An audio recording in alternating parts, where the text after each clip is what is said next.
உண்மையான காதல் என்று ஒன்று உள்ளது.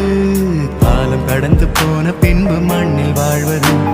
காலம் எந்த கைப்பிடிக்குள் மாட்டிக்கொண்டது. காதல் என்னை விட்டு விட்டு எங்கு சென்றது? கடவுள் வந்து பூமி மீது வாழும் போதிலும் காதல் தோல்வியாகும் போது சாக தோன்றிடும். காதல் இன்றி பூமி மீது வாழ நேர்ந்திடும். கொஞ்ச நேரம் கூட நரகம் போல மாறிடும்.